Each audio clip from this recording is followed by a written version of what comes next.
descobrimos que tinha muitas pessoas que estavam aqui antes de 72, naquela época, pois não era tantos anos. Esse é um caminho.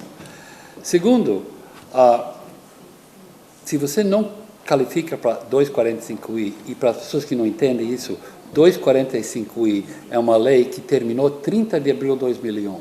Se você tinha aplicado, começado um caso com a imigração, o Departamento de Trabalho, naquela época, você tem um direito de pagar uma multa de $1.000 para evitar você sair do país e receber o Green Card. Porque hoje, se eu faço um contrato de trabalho, no final do processo, você tem que sair do país, mas não é boa ideia, porque quando você sai, existe uma lei que fala, se você está ilegal nesse país de 6 meses a 1 ano, você não pode voltar para 3 anos.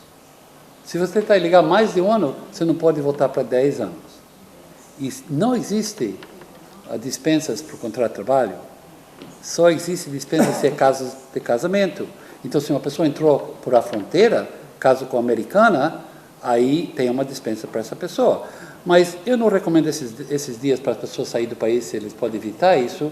Eu faço muitos contratos de trabalho agora, mas eu só termino na segunda parte do processo, tem tudo aprovado e eu guardo na gaveta. Quando a reforma entra, a nova lei, aí todos os casos que nós já temos aprovado vai resolver. E isso já foi feito cada vez que tem a mudança da lei. Agora, o outro caminho é a lei de 10 anos. Esse se chama Cancellation of Removal. E esse é uma pena porque antes, vamos falar 2 ou 3 anos atrás ou 4 anos atrás, eu podia ligar para a imigração e falar que eu quero pegar meu cliente para começar uma deportação, porque a lei de 10 anos é uma defesa de deportação, não é um formulário que você preenche e manda, e você tem que estar dentro de deportação para ganhar, e que você tem que provar para ganhar. Primeiro, você tem que estar aqui 10 anos ou mais.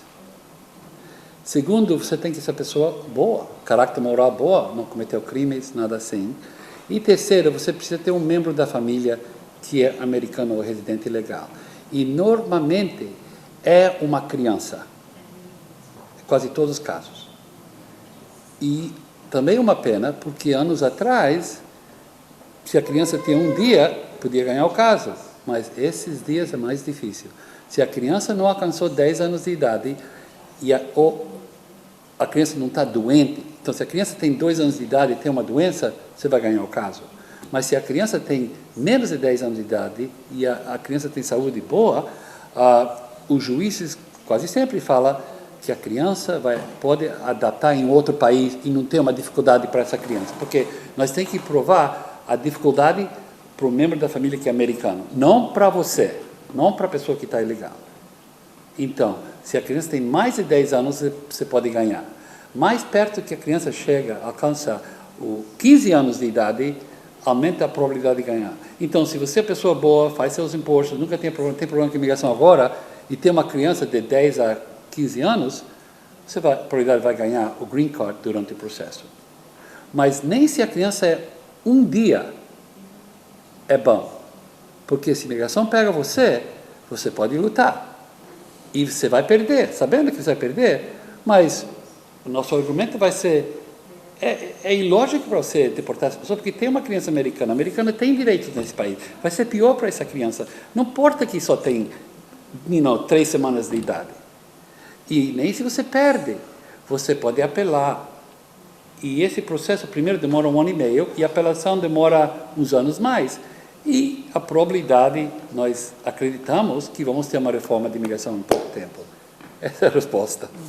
Sim, senhor. Para aproveitar o gancho que o senhor está falando sobre criança, no caso que o imigrante tem filho nascido aqui e acontece de ser deportado, cada um fala do governo tem autoridade sobre a criança, até os 18, como que é isso? Uns falam quê?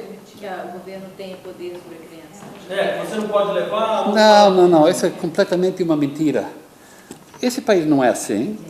É sua criança. Você faz o que você quer. Até uma vez mostrou na televisão que a mãe foi deportada e os filhos ficaram. Porque eles queriam que os filhos ficassem. O pai pode levar. Olha, vamos falar, você tem uma criança. Óbvio, você tem uma criança, está carregando no seu colo. E você tem um problema, e a mãe está aqui, mas ela não tem problema. E você é deportado. Ela quer ficar com a criança. Você não pode ir para o juiz americano e falar, não, eu quero levar minha criança, porque isso não é bom para a criança. E a criança é americana, então vai deixar ela ficar aqui com a mãe. Mas se a mãe quer levar a criança para o Brasil com você, tudo bem. Entende? Se acontece os dois? Se os dois são deportados, eles têm que fazer uma decisão. Ou leva a criança fora do país, para o Brasil, nesse caso, ou deixa a criança aqui com uma família, se você quer, ou numa escola. O governo tem nada para ver com esse caso. E no caso digamos que aconteceu do falecimento do pai e da mãe? Well, como fica a situação? É mesmo que acontece para todas as crianças. Tem que achar um outro membro da família que quer tomar conta da criança. Se não tem aqui uma família do Brasil... Existe um tipo de documento que você tem que fazer legalmente? Well, você pode fazer, como o Roger está falando, um will. E no will, um testamento. E no testamento, que você pode fazer, e não é caro o testamento, não pense que é uma coisa cara para fazer. Você pode declarar no testamento quem você quer que seu filho ou filha fique se você morre. Guardianship. Se chama guardianship. E o que acontece? O juiz vai olhar nisso e vai fazer o que você quer.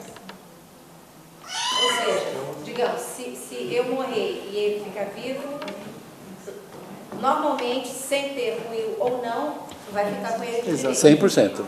Não, porque aqui mesmo já foi ministrada uma palestra onde a pessoa dizia justamente o contrário, que nós teríamos que fazer um documento justamente dizendo isso, em caso de morte minha ou do meu marido, eu teria que fazer, É ilógico, senão completamente ilógico. É ilógico, porque a lei americana é que o marido e a marida, e tem uma criança, automático eles têm joint custody, custodia dos dois. Entende? Então é uma coisa automática que você tem. Então, se a esposa morre, automático vai para o esposo. Se ele morre, automático vai para ela. Eu não sei quem falou isso para você, mas óbvio uma pessoa que não entende. Isso, inclusive, assim, quando a gente faz, né, o planejamento financeiro das famílias, uma das recomendações que nós sempre fazemos é para procurar um advogado e fazer um testamento. Porque como o Dr. Moisés está dizendo, em caso da morte do pai, o responsável legal perante a lei é a mãe. Em caso da morte da mãe, o responsável legal tem que ser o pai. Tá? Mas em caso de common accident, onde o pai e a mãe morrem, é onde entra o testamento dizendo, olha, perante o testamento datado do dia tal, tal, tal, os guardians, os responsáveis legais pelaquela criança, são os irmãos do marido ou os irmãos da esposa. Em caso onde os pais morrem e os filhos não têm a will feita, ou os pais não tiveram a will feita e não têm guardianship, é onde pode envolver um pouco mais de trabalho. É um problema. É um problema. Porque vamos falar que tem duas irmãs. Uma irmã é uma boa pessoa, ela vai tomar conta da sua criança. A outra irmã é uma maluca e ela vai tratar a sua criança muito mal.